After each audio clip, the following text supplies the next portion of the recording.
আসসালামু আলাইকুম, welcome back to টাকার খোঁজ। ইনি হচ্ছেন মিস্টার আম্বানি, যিনি $200 মিলিয়ন বিজনেস থেকে রিটায়ার করতে চাচ্ছেন এবং তার দুই ছেলে মুকেশ আর অনিল। তিনি তার জীবনে অনেক টাকা কামিয়েছেন, তাই তিনি এবার থামতে চান। তাই তার স্ত্রী বলে, আমাদের ছেলেদের সম্পত্তির অংশ তাদের বুঝিয়ে দেওয়া হোক, যাতে তারা তাদের ইচ্ছে মতো জীবনটা সাজাতে পারে। কিন্তু আম্বানি বলে, আমি আমার জীবনে অনেক কষ্ট করে টাকাগুলো উপার্জন করেছি, তাই আমি চাই না তারা এগুলোকে নষ্ট করে ফেলুক। তাদেরকে আগে প্রমাণ করতে হবে তারা এই টাকার যোগ্য। তারপর তিনি তার দুই ছেলেকে $1 কোটি করে দেওয়ার সিদ্ধান্ত নিয়েছেন, যাতে সে এটা বুঝতে পারে কে টাকা নষ্ট করে ফেলবে আর কে টাকা দিয়ে আরও টাকা বানাতে পারবে। এবং সে এটাও জানতো যে তার ছেলেরা যদি আর্থিকভাবে স্মার্ট হয় তাহলে তারা টাকা নষ্ট করার পরিবর্তে ইনভেস্ট করবে। এখন অনিল সিদ্ধান্ত নিল তার পুরো টাকাটা সে প্রপার্টিতে ইনভেস্ট করে দেবে এবং সেখান থেকে সে যা ভাড়া পাবে তা দিয়ে সে আবার ইনভেস্ট করবে। অন্যদিকে মুকেশ সবসময় শেয়ার মার্কেটে ইনভেস্ট করতে চাইতো এবং তিনি $1 কোটি পুরোটাই শেয়ার মার্কেটে ইনভেস্ট করার সিদ্ধান্ত নিয়েছেন। তো এখন ব্যাপারটা অনেক ইন্টারেস্টিং হবে, কারণ এতেই বোঝা যাবে কে কত কম পরিশ্রম করে কত বেশি টাকা ইনকাম করে। আপনাদের একটি কথা আগে জানিয়ে রাখি, যখনই বাংলাদেশি বা ইন্ডিয়ার মানুষদের বড় অঙ্কের টাকা ইনভেস্ট করার কথা আসে, সেটা হতে পারে উত্তরাধিকারী হিসেবে, হতে পারে যে কোনোভাবে। আপনি কি জানেন বেশিরভাগ মানুষ কোথায় টাকা ইনভেস্ট করতে চায়? অ্যান্সারটা হচ্ছে প্রপার্টিতে।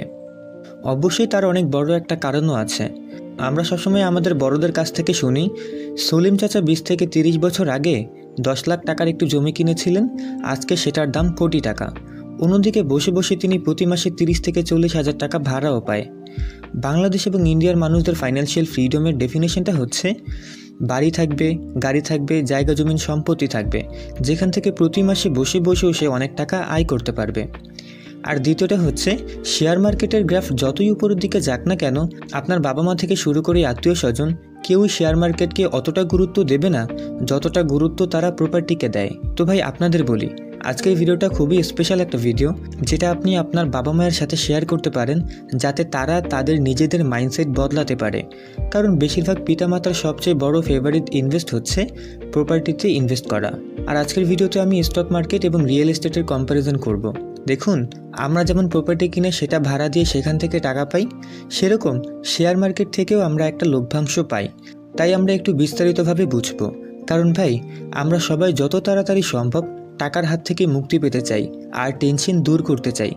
ভাই, যেহেতু টাকা পয়সার বিষয়, সেহেতু একটু ঠান্ডা মাথায় ভিডিওটা দেখুন, কারণ আজকের ভিডিও খুবই ইন্টারেস্টিং হতে চলেছে এবং প্র্যাকটিক্যালি সব দেখাবো।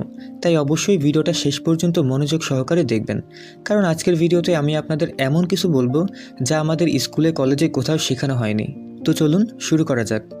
স্টক মার্কেটে এবং প্রপার্টিতে যেখানেই ইনভেস্ট করেন না কেন, সেখানে কী কী লাভ হতে পারে সেটা আগে বোঝাই, এবং শেষে আমি নিজেই বলে দেব যে আপনাদের কোথায় ইনভেস্ট করা উচিত।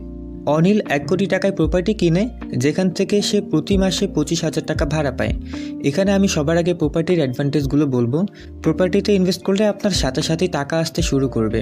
আপনি প্রথম মাস থেকেই ভাড়া পেতে শুরু করবেন, যেটা খুবই ভালো, এবং তার সাথে বন্ধুবান্ধব ও আত্মীয় স্বজন সবাই আপনার প্রশংসা করবে, এবং অনিলের সাথে এটাই হয়েছে। প্রপার্টিতে ইনভেস্ট করলে দ্বিতীয় অ্যাডভান্টেজ হচ্ছে এটা একটা আসল অ্যাসেট। এর মানে আপনি বাড়িতেই থাকতে পারেন। আপনি চাইলে এটা নিয়ে শো অফ করতে পারেন যে দেখো আমার একটা বাড়ি আছে। এছাড়াও আপনার বন্ধুবান্ধবের সংখ্যা বেড়ে যাবে। আপনি যদি প্রপার্টিতে ইনভেস্ট করেন, আপনি ঠান্ডা মাথায় নিশ্চিন্তে ঘুমাতে পারবেন। আপনি যদি প্রপার্টিতে ইনভেস্ট করেন, তাহলে লাভের কথা ছাড়াও আপনি অনেক শান্তিতে থাকতে পারবেন। প্রথম বাড়িটি কেনার পরে, দ্বিতীয় বাড়িটি কেনার পরে, তৃতীয় বাড়িটি কেনার পরে আপনি অন্যরকম এক মানসিক শান্তি পাবেন। প্রপার্টিতে ইনভেস্ট করার 3 নম্বর সুবিধা হচ্ছে এটি আপনাকে ফাইন্যান্সিয়াল সিকিউরিটি দিবে। কারণ আমরা সবাই জানি প্রপার্টির দাম কখনো কমে না, এটা সবসময় বাড়তেই থাকে।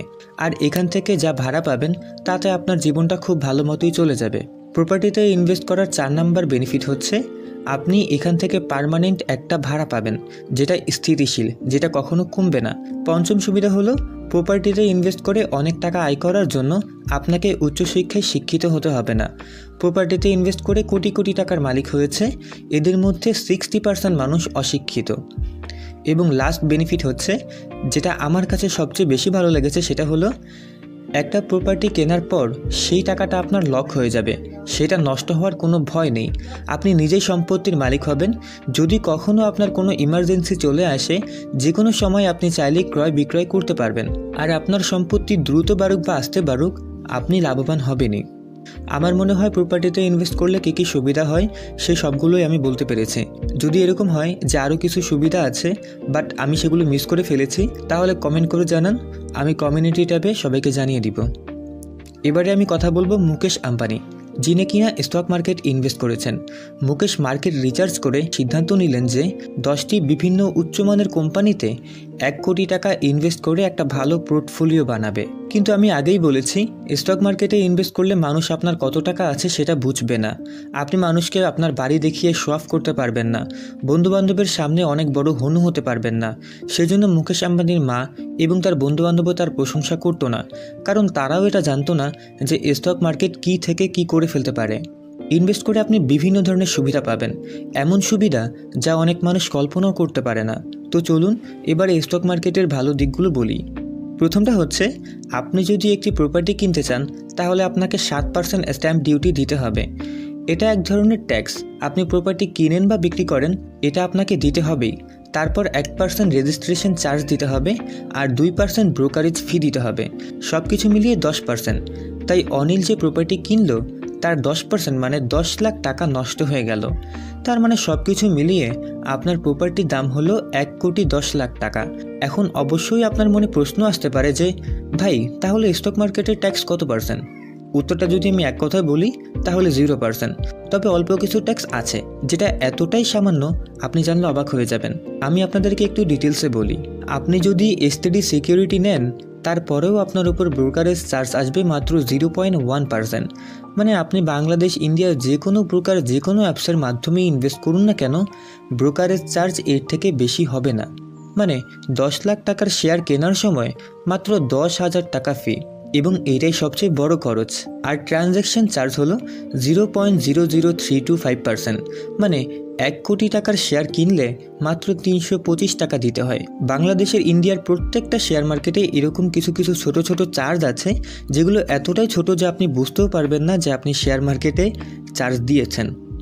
আমি যদি আপনাদেরকে একটু খুলে বলি তাহলে আমার একটা ক্যালকুলেটর লাগবে। ধরুন আমরা 1 কোটি টাকার শেয়ার কিনব, একটি স্টকের দাম 1000 টাকা, এবং আমরা 10,000 শেয়ার কিনব। এই 10,000 স্টক কিনলাম মানে আমরা 1 কোটি টাকা বিনিয়োগ করলাম। তাই এই বিষয়ে আমাদের কোনো ব্রোকারেজ ফি দিতে হবে না। তাই সমস্ত খরচ একসাথে মেলালে হবে মাত্র 10,000 টাকা। এটা মূলত সরকারি চার্জ। তাই আপনি যদি 1 কোটি টাকার প্রপার্টি কিনেন তাহলে আপনাকে খরচ করতে হবে 10 লাখ টাকা, আর সেই 1 কোটি টাকায় যদি আপনি স্টক মার্কেটে ইনভেস্ট করেন তাহলে আপনার খরচ হবে মাত্র 10,000 টাকা, যা প্রায় 100 গুণ কম। তো এটা তো ছিল স্টক মার্কেটের সবচেয়ে প্রথম অ্যাডভান্টেজ। প্রপার্টিতে ইনভেস্ট করলে অনেক বেশি অতিরিক্ত খরচ হয় যেগুলো মানুষ কখনো ক্যালকুলেট করতে পারে না। আর এখানেই আসতেছে দ্বিতীয় বেনিফিট, কারণ স্টক মার্কেটে একবার ইনভেস্ট করার পর আপনার আর কোনো খরচ নেই। বাংলাদেশের প্রপার্টির রেন্টাল কত পার্সেন্ট সেটা আমি গুগলে খুঁজে পাচ্ছিলাম না, তাই আমি আপনাদেরকে ইন্ডিয়াটা দেখাচ্ছি। কারণ ইন্ডিয়ার বাংলাদেশ প্রায় সিমিলার। ভারতের ল্যান্ড 3%, মানে রেন্টাল ইল্ড। আমরা যদি গুগল করি national rental yield average India, তাহলে এটার অ্যান্সার 3%। কিছু শহরে কম বেশি হতে পারে, তবে আমরা 3%ই ধরি। এবার রেন্টাল ইল্ড মানে হচ্ছে সম্পত্তির দামের কত পার্সেন্ট ভাড়া আসবে। সারা বছরে আপনি যদি 1 কোটি টাকা সম্পত্তি কেনেন তাহলে প্রতি মাসে 25,000 টাকা ভাড়া পাবেন, যা 12 মাসে হয় 3 লাখ টাকা। মানে 1 বছরে ইনকাম হবে 3 লাখ টাকা। কিন্তু পুরো 3 লাখ টাকা আপনার পকেটে ঢুকবে না, কারণ ওয়াটার, ক্লিনার, সিকিউরিটি, এর সাথে আরও অনেক খরচ আছে। এই সবগুলোই বাড়িওয়ালারই দিতে হয়। মানে 1 কোটি টাকার প্রপার্টিতে প্রতি মাসে 3 থেকে 4,000 টাকা খরচ হবে। কোনো কোনো মাসে এর থেকে বেশিও হতে পারে। আবার 2-3 বছর পর পর রং করতে হবে, রিপেয়ারিং করতে হবে, মেনটেনেন্স করতে হবে। তো সব কিছু মিলিয়ে যদি আমি একদম কমও ধরি 5,000 টাকা প্রতি মাসে খরচ হবে। মানে এখন আপনি প্রতি মাসে 25,000 টাকা পাচ্ছেন না, 20,000 টাকা পাচ্ছেন। মানে 1 বছরে 2,40,000 টাকা। এবার যদি আমরা 1 কোটি টাকা থেকে 10 লাখ টাকা বাদ দেই, মানে যেই টাকাটা প্রপার্টি কেনার সময় খরচ হয়েছিল, তাহলে আমাদের রেন্টাল আসে মাত্র 2%। ধরুন স্টক মার্কেটে আমরা প্রথম বছরে মাত্র 1% রিটার্ন পাবো, আর প্রপার্টিতে পাবো 2%। তার মানে কি প্রপার্টিতে স্টক মার্কেটের থেকে বেশি ইনকাম? সবচেয়ে গুরুত্বপূর্ণ বিষয় হচ্ছে গ্রোথ। কম্পাউন্ডিংয়ের মাধ্যমে আপনি একটি ছোট চারা বীজকে অনেক বড় গাছে পরিণত করতে পারবেন। টাকা পয়সার ব্যাপারেও এটা করা সম্ভব। অনেকেই এটা বুঝতে পারে না যে তারা মিডল ক্লাস ট্র্যাপে বন্দী হয়ে গেছে। তো আপনি এই পার্টটা একটু মন দিয়ে দেখুন। 15 থেকে 20 বছর পরে স্টক মার্কেট বছরে 15 থেকে 20% রিটার্ন দিতে সক্ষম। তো ভিডিওর জন্য আমরা বেশি ধরবো না, মাত্র 15%ই ধরবো। যারা 15 থেকে 20 বছর আগে ইনভেস্ট করেছে তারা এখন 20 থেকে 25% পর্যন্ত রিটার্ন ইজিলি পেয়ে যায়। আর আমি আপনাকে গ্যারান্টি দিয়ে বলতে পারি, রিয়েল এস্টেট থেকে 10%-এর বেশি টাকা কখনোই ইনকাম করতে পারবেন না। এখন আপনি হয়তো বলতে পারেন, সজীব ভাই এটা এত জোর দিয়ে কিভাবে বলতেছেন? অ্যান্সার হচ্ছে প্রপার্টি প্রাইস ইন্ডেক্স। যেমন বাংলাদেশ এবং ইন্ডিয়ার আলাদা আলাদা সিটিতে বাড়ি বা প্রপার্টির দাম আলাদা আলাদা। আমি যদি আপনাদেরকে একটি চার্ট দেখাই তাহলে আপনি ক্লিয়ার হয়ে যাবেন। আপনি দেখতে পাবেন যে এটা 2010-এ 90%-এ চালু হয়েছে এবং তারপর 2019 সালের মধ্যে প্রায় ডাবল হয়ে গেছে, মানে 180 পয়েন্টে পৌঁছে গেছে। তারপর এটা একটু কমেছিল, 2010 থেকে 2020 পর্যন্ত বৃদ্ধির হার 7%, কিন্তু 2010 থেকে 2022 পর্যন্ত এটা মাত্র 5% বেড়েছে, মানে এটা 10%-এর থেকেও কম। তাই আমি তখন জোর দিয়ে বলেছিলাম যে 10%-এর থেকে বেশি টাকা কখনোই পাবেন না। এইসব দেখি আমি এটাই বোঝাতে চাচ্ছি যে লং টার্মের প্রপার্টি থেকে স্টক মার্কেটে বেশি ইনকাম হবে। কারণ স্টক মার্কেটে বাংলাদেশ ইন্ডিয়ার যত বড় বড় কোম্পানি আছে, যেমন Reliance, Tata consultancy service, tech Mahindra ইত্যাদি। তো এবার আপনি আমাকে এটা বলুন, মধ্যবিত্তদের পছন্দের ইনভেস্টমেন্ট মানে প্রপার্টি যদি এতটাই ভালো হয়, এতটাই লাভবান হতো, তাহলে Reliance, Tata consultancy service, tech Mahindra এই মানুষগুলো স্টক মার্কেটের উপর ইনভেস্ট না করে তারা তো প্রপার্টিতে ইনভেস্ট করতে পারতো, তাই না? তাছাড়া আপনি কি আরও একটি জিনিস কখনো খেয়াল করেছেন? ফোর্বসের ধনী ব্যক্তিদের তালিকায় সব ব্যবসায়ী আর শেয়ার হোল্ডার, কারণ ব্যবসায় রিটার্ন বেশি আসে। আপনি কিন্তু একজনের প্রপার্টি ওনার পাবেন না, কারণ প্রপার্টিতে ইনভেস্ট করে এত ধনী হওয়া কখনোই সম্ভব না। এবার এই চারটে সবচেয়ে বেশি মনোযোগ দিন। প্রথম বছরে স্টক থেকে মুকেশের রিটার্ন আসে মাত্র 1%, মানে 1 লাখ টাকা। অন্যদিকে অনিল প্রপার্টিতে ইনভেস্ট করে সব খরচ বাদ দিয়ে রিটার্ন পায় 2%, মানে 2 লাখ টাকা। তো আপনি নিশ্চয়ই বুঝতে পেরেছেন, প্রথম বছরে মুকেশের থেকে অনিলের ইনকাম প্রায় দ্বিগুণ। তো শুধু আপনি না, যে কোনো মানুষকে এই প্রথম বছরের চার্ট দেখালে নিঃসন্দেহে সে এটা বলবে স্টক মার্কেট থেকে প্রপার্টিতে ইনভেস্ট করাই ভালো। কিন্তু ভাই, এখন আমি আপনাকে যা দেখাবো তা দেখে আপনার চোখ কপাল উঠে যাবে। কারণ মুকেশ যে কোম্পানিতে ইনভেস্ট করেছে সেগুলো তার নাক ডেকে ঘুমাবে না। তারা দিন দিন নিজেদের কোম্পানি বড় করবে আর মুকেশের রিটার্নও বাড়তে থাকবে। আর 12-13 বছর পরে যে হয়তোবা প্রপার্টির রিটার্ন 1% বাড়লে বাড়তেও পারে, কিন্তু কয়েক বছরের মধ্যেই দেখবেন প্রপার্টি থেকে স্টক মার্কেটের ইনকাম দ্বিগুণ হয়ে গেছে। এখন আপনি হয়তো বলতে পারেন, ভাই এটা কিভাবে সম্ভব? অ্যান্সার হচ্ছে দ্য পাওয়ার অফ কম্পাউন্ডিং। আপনার সম্পদ কত দ্রুত বৃদ্ধি পাচ্ছে সেটাই বড় কথা। আর এই কারণেই পৃথিবীর কিছু মানুষ দিনের পর দিন ধনী হতেই থাকছে, আর মিডল ক্লাসরা সেখানেই আটকা পড়ে আছে, মানে যেই কাদার মাগুর সেই কাদাতেই। কারণ ধনী ব্যক্তিদের সবচেয়ে বেশি টাকা তারা স্টক মার্কেটে ইনভেস্ট করে, আর মধ্যবিত্তরা বড় বাড়িতে ইনভেস্ট করে। আরেকটা জিনিস আপনি কি খেয়াল করেছেন? ভবিষ্যতে যত দিন যাবে মুকেশের স্টক মার্কেট দিনে দিনে বড় হতে থাকবে। এমন একটা দিন আসবে যেদিন মুকেশেরই 1% অনিলের 2%-এর থেকেও ডাবল, ট্রিপল এবং মাল্টিপল হয়ে যাবে। আর এর সাথেই ধনী আর মধ্যবিত্তদের মাঝে পার্থক্যটা দিনে দিনে বড় হতে থাকে। অর্থাৎ ধনী ব্যক্তিরা আরও ধনী হতে থাকে আর মধ্যবিত্তরা স্ট্রাগল করতেই থাকে। এবার হচ্ছে স্টক মার্কেটের তৃতীয় সবচেয়ে বড় সুবিধা, আসল টাকার চেয়ে রিটার্নের গতি বাড়বে এবং আপনার ইনকামও বাড়বে।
সময় আপনার হাতের নাগালেই থাকবে।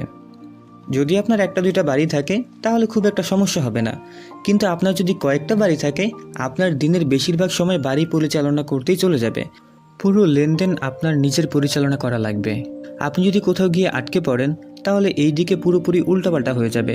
এবং আপনি তো জানেন, আমরা যদি বিপদে পড়ে জরুরি কোনো কাজে প্রপার্টিটা বিক্রি করতে চাই তাহলে আমাদের অনেক টাকা লস দিয়ে বিক্রি করতে হয়।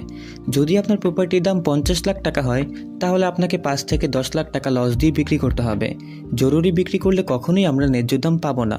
রিয়েল এস্টেটে যখন মার্কেট ক্র্যাশ আসে তখন এর ভবিষ্যৎ প্রায় অন্ধকার। আমরা যদি করোনা ভাইরাসের কথা বলি, তখন 50 লাখ টাকার বাড়ি কেউ 40 লাখ টাকাও কিনতে চাইতো না। স্টক মার্কেটের 5 নম্বর সবচেয়ে বড় অ্যাডভান্টেজ হচ্ছে, খুব চিন্তাভাবনা করে 1 কোটি টাকা দিয়ে যদি আপনি একটি বাড়িও কেনেন, এখানে একটি বড় ভুল হতে পারে। কারণ এখানে যদি আপনি একটাও ভুল করে বসেন তাহলে আপনার পুরো টাকাটাই শেষ। অপরদিকে আপনি যদি স্টক মার্কেটে ইনভেস্ট করতে চান, আপনার কাছে যদি মাত্র 10,000 টাকা থাকে, সেই 10,000 টাকা আপনি 10টা কোম্পানিতে ইনভেস্ট করতে পারবেন। এখন আপনি নিজেই আমাকে কমেন্ট করে বলুন যে 1 কোটি টাকা কি প্রপার্টিতে ইনভেস্ট করা উচিত, নাকি 10টা আলাদা আলাদা কোম্পানিতে ইনভেস্ট করা উচিত, যাতে একটা কোম্পানি লস করলেও বাকি 9টা কোম্পানি আপনাকে প্রফিট দিবে। আচ্ছা, ভিডিওতে আমি 1 কোটি টাকা দিয়ে উদাহরণ দিয়েছি, কিন্তু আমাদের প্রত্যেকের বাবা মা তো আর আম্বানির মতো ধনী না যে আমাদের 1 কোটি টাকা করে দিবে। আপনার বাবা মা ধনী হলে সেটা ভালো ব্যাপার, বাট আমাদের মধ্যে অনেকেই আছে যাদের বাবা মা 1 কোটি টাকা তো দূর, লাখ টাকা দিতেও কষ্ট হয়ে যাবে। আর সেখানেই স্টক মার্কেটের সবচেয়ে বড় অ্যাডভান্টেজ। এখানে আপনি খুব অল্প পরিমাণ টাকাও ইনভেস্ট করতে পারবেন। আমার মনে হয় শুধুমাত্র মাইন্ডসেট ধনী ব্যক্তিদের আরও ধনী করে, আর মধ্যবিত্তদের সারা জীবন এক ঘাটের পানি খাওয়ায়। কারণ যে মানুষের কাছে বেশি টাকা থাকে না সেই মানুষ লোন নেয়, তারপর সেই লোন পরিশোধ করার জন্য 20 থেকে 25 বছর জীবনটা ব্যয় করে দেয়। যেই সম্পত্তি 10% রিটার্ন দেবে সেই সম্পত্তির জন্য ব্যাংকে তারা 15% টাকা দিচ্ছে। এবার আপনি আমাকে বলুন যে এরা জীবনে কিভাবে ধনী হবে। তো লোন আমাদের কতটা ক্ষতি করতে পারে, লোনের কী কী খারাপ দিক আছে, লোনের কী কী ভালো দিক আছে, কেন লোন নেওয়া উচিত না, আর লোন নিলেও কী কী জিনিস মাথায় রেখে লোন নিতে হবে, সেই সম্পর্কে অলরেডি আমি একটি ভিডিও বানিয়েছি। লিংক ডেসক্রিপশনে দিয়ে দিব এবং এই ভিডিওটার শেষে দিয়ে দিব, আপনারা চাইলে দেখে নিতে পারেন। তো যেখানে ছিলাম, স্টক মার্কেট কোনো ঋণ ছাড়াই আপনার যত টাকা আছে সেই টাকাটাই আপনাকে ইনভেস্ট করার সুযোগ দেয়, এবং আপনার কাছে যা আছে আপনার উচিত প্রথমে সেটা দিয়েই সম্পদ তৈরি করা। এবং আপনি যখন এটা শুরু করবেন তখন আপনার সাথে এমন মানুষের পরিচয় হবে যারা কিনা একসময় আপনার মতো শূন্য থেকে শুরু করেছিল, আর আজকে তারা মিলিয়ন মিলিয়ন ডলার সম্পত্তির মালিক। তবে আমি বলবো, শুধুমাত্র আমার একটি ভিডিও দেখেই শেয়ার মার্কেটে ইনভেস্ট করবেন না। ধনী হতে হলে ভালো জ্ঞানের প্রয়োজন। আপনাকে অবশ্যই আর্থিকভাবে স্মার্ট হতে হবে। শেয়ার মার্কেটের লোভে পড়ে অনেক মানুষই ট্রেডিং করা শুরু করে দেয়, এরপরে তারা সব টাকাই খুইয়ে ফেলে। এই জন্য আপনাকে ধৈর্য ধরতে হবে, অনেক জ্ঞান লাভ করতে হবে। আর এই চ্যানেলে সবসময় ইনভেস্ট রিলেটেড ভিডিও আসবে। সবার আগে সবসময় পাওয়ার জন্য টাকার খোঁজ চ্যানেলটি এখনই সাবস্ক্রাইব করে বেল আইকনটি অল করে রাখুন, যাতে আমি পরবর্তী কোনো ভিডিও আপলোড করলে সাথে সাথে আপনার কাছে নোটিফিকেশন চলে যায়। আর আপনারা কীভাবে টাকা দিয়ে আরও টাকা বাড়াবেন সেগুলো নিয়ে আমি একটি ভিডিওতে ডিটেলসে আলোচনা করেছি, যেখানে আমি আপনাদেরকে অনেকগুলো মাধ্যম দেখিয়েছি যেগুলোর মাধ্যমে আপনারা টাকা দিয়ে আরও টাকা বানাতে পারবেন।